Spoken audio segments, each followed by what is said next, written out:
ରାଧେଶ୍ୟାମ। ତ ଆଜି ଜାଣିବା ଆପଣଙ୍କ ମନକୁ କେମିତି ଆୟତ୍ତରେ ରଖିକି ଆପଣ ସବୁ କାମ ସହଜରେ କରିପାରିବେ। ଆପଣ ଭାବୁଥିବେ ବି ଯେ ମୁଁ କେମିତି ସବୁ କାମକୁ ସହଜରେ କରିପାରନ୍ତି, କିନ୍ତୁ ମୁଁ କାହିଁକି ପାରୁନି। ଏଇ କଥାଟି ଜାଣିବା। ଏ କଥା ଜାଣନ୍ତୁ ଯେ ଆପଣଙ୍କର ମନ ମସ୍ତିଷ୍କ ଆପଣ ନିଜ ଆୟତ୍ତରେ ଚଲେଇ ପାରିବେ ଆପଣ ମନ ମସ୍ତିଷ୍କକୁ। କିନ୍ତୁ ଆଜି ଯାଏ କାହିଁକି ଆପଣଙ୍କର ମନ ଆପଣଙ୍କର କୌଣସି କଥା ଶୁଣୁନି? କାହିଁକି ନା ଆପଣ ଆଜି ଯାଏ ଯାହା କହୁଛନ୍ତି ପ୍ରତ୍ୟେକଟି କାମକୁ ଆଜି ଯାଏ ଭଲରେ ନିଭେଇ ନାହାନ୍ତି।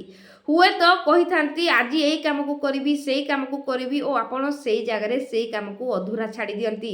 ସେଇ କାମରେ ମନ ଦିଅନ୍ତି ନାହିଁ। ତ ସେଇ ଜାଗାରେ କ'ଣ ହୁଏ, ଯାହା ଆପଣ କହିଥାନ୍ତି କରିବା ପାଇଁ ଯଦି କରନ୍ତି ନାହିଁ, ସେଇ କାମରୁ ଆପଣଙ୍କର ମନ ଦୂରେଇ ଦିଏ। ଯଦି ଆପଣ କୌଣସି କାମକୁ କରିବା ପାଇଁ କୁହନ୍ତି ଓ ସେଇ କାମକୁ କରନ୍ତି, ତାହେଲେ ଆପଣଙ୍କର ମନ ଆପଣଙ୍କର ପ୍ରତ୍ୟେକଟି କଥାକୁ ଶୁଣିବା ପାଇଁ ରେଡ଼ି ହେଇଯାଏ। ଓ ଯେତେବେଳେ କୁହନ୍ତି ଆଜି ଦିନରେ ଏଇ କାମ ମୋର ସାରିବାର ଅଛି, କିନ୍ତୁ କରିଲା ବେଳକୁ ଆପଣ ଲେଜିନେସ୍ ଦେଖେଇ ସେଇ କାମରୁ ଦୂର ହେଇଯାନ୍ତି। କୁହନ୍ତି ହଁ କରିବି, କିଛି ସମୟ ଯାଉ, ହଁ କରିବି ଆଜି ନହେଲେ କାଲି। ତ ସେଇ ଜାଗାରେ କ'ଣ ହୁଏ ଆପଣ ଜାଣନ୍ତି ନାହିଁ। ଆପଣଙ୍କର ମନ ମସ୍ତିଷ୍କ ଆହୁରି ଲେଜିନେସ୍ ହେବାରେ ଲାଗେ, ଯାହାକି ଆପଣଙ୍କୁ କାମରୁ ଦୂରେଇ ଦିଏ। ଏ କଥା ଜାଣନ୍ତୁ, ଯେତେବେଳେ ଆପଣ ଯେଉଁ କାମ ଭାବୁଛନ୍ତି କରିବା ପାଇଁ ଓ ସେଇ କାମକୁ ଯଦି କରନ୍ତି, ତ ସେଇ ଜାଗାରେ ଆପଣଙ୍କର ମନ ଟାଣି ହେବାରେ ଲାଗେ ପ୍ରତ୍ୟେକଟି କାମ କରିବା ପାଇଁ। ଏମିତି କୁହେ ଯେ ଆଜି ଯେଉଁ କାମ ଦିଆଯାଇଛି ସେଇ କାମକୁ ସାରିବି ଓ ବାରମ୍ବାର ଆପଣଙ୍କ ମନରେ ସେଇ ବିଚାରକୁ ଦିଏ ଯେ ଏଇ କାମ ଏବେ ଅଛି, ଯାହା କରିବୁ, ଏଇ କାମଟି ଏବେ ଅଛି କରିବି। ଯେତେବେଳେ ଏଇ ବିଚାର ଦିଏ ଆପଣ ସହଜରେ କରିପାରନ୍ତି।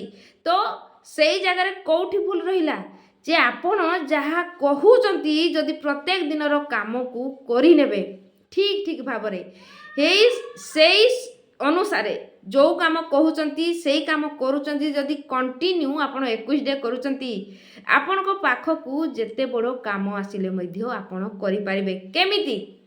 ଯେମିତି ପ୍ରତ୍ୟେକ ଦିନ ଯେଉଁ କାମ କହୁଛନ୍ତି କରୁଛନ୍ତି, ସେଇଠି ଆପଣଙ୍କର ମାଇଣ୍ଡ ପ୍ରୋଗ୍ରାମିଂ ହେଇଯାଏ ଯେ ଏଇ ଲୋକଟି ଯାହା କହେ ସେଇ କାମକୁ କରେ। ତ ସେଇ ଜାଗାରେ ଆପଣ ଦେଉଥିବା ପ୍ରତ୍ୟେକଟି କାମ, ହୁଏତ କାମଟି କଠିନ ହେଇଥାଉ, କିନ୍ତୁ ସେଇ ଜାଗାରେ ଆପଣ କଠିନରୁ କଠିନ କାମ ମଧ୍ୟ କରିପାରିବେ। ଆପଣଙ୍କର ମାଇଣ୍ଡ କଠିନ କାମକୁ ସହଜ ମାତ୍ରାରେ କରେଇଦେବ। କେମିତି? ଯେମିତି ଡେଲି କରିବାରେ ଲାଗନ୍ତି, ସେମିତି କଠିନ କାମକୁ ବି ସହଜର ଉପାୟ ମାଇଣ୍ଡ ଖୋଜିଥାଏ ଓ ଆପଣଙ୍କୁ କରେଇ ଦେଇଥାଏ। ତ ସେଥିପାଇଁ ଏମିତି ଛୋଟ ଛୋଟ ପ୍ରୋସେସ୍ ମାଧ୍ୟମରେ ଯେ ଆଜି ମୁଁ ଏଇ କାମ କରିବି ବୋଲି ଗୋଟେ ପେନ୍ ପେପର ନେଇକି ଯଦି ରୁଟିନ୍ ଆକାରରେ ଲେଖି ନିଅନ୍ତି ଓ ସେଇ କାମକୁ କରିଦିଅନ୍ତି, ତ ସେଇ ଜାଗାରେ କ'ଣ ହୁଏ, ଆପଣଙ୍କର ମାଇଣ୍ଡ ଧୀରେ ଧୀରେ ଭାବି ନିଏ ଯେ ଯାହା ଯେଉଁଦିନ କାମ ଅଛି ମୁଁ କରିବି। ତ ସେଇ ଅନୁସାରେ ସହଜ ଅବସ୍ଥାରେ ସେଇ କାମକୁ ମାଇଣ୍ଡ କରିବାରେ ଲାଗେ ଓ ଆପଣ ସ୍ୱଭାବ ଅନୁସାରେ ସେଇ କାମକୁ କରିପାରନ୍ତି। ଓ ଯଦି ପ୍ରତ୍ୟେକ ଦିନର କାମକୁ ଯଦି ଆଜି ନୁହେଁ କାଲିକି କରିବି, କାଲି ନୁହେଁ ପରଦିନ କରିବି, ଏମିତି କରିକି ରଖିଦେବେ, ତ ସେଇ ଜାଗାରେ ଆପଣ କେବେ ବି କାମକୁ କରିପାରିବେ ନାହିଁ। ଯଦି ପ୍ରତ୍ୟେକ ଦିନର କାମ ଯେଉଁ ଦିନର ଯେଉଁ କାମ କରିବାର ଥିବ ଯଦି ଆପଣ କରିପାରନ୍ତି, ତ ଯେତେ କଠିନ କାମ ଥିଲେ ମଧ୍ୟ ଆପଣଙ୍କର ମାଇଣ୍ଡ ସହଜ ବନେଇ ଦିଏ ଓ ଆପଣଙ୍କର ମନ ମସ୍ତିଷ୍କ ସେଇ କାମକୁ କରିବା ପାଇଁ ରାଜି ହେଇଯାଏ। କାମଟି ଯେତେ ବଡ଼ ହେଇଥାଉ ସେହି ମାତ୍ରାରେ ଆପଣ କାମକୁ କରିପାରିବେ। ସେହି ମାତ୍ରାରେ ଆପଣ କୌଣସି ଜିନିଷକୁ ଶିଖିପାରିବେ, କୌଣସି ଜିନିଷକୁ ଜାଣିପାରିବେ।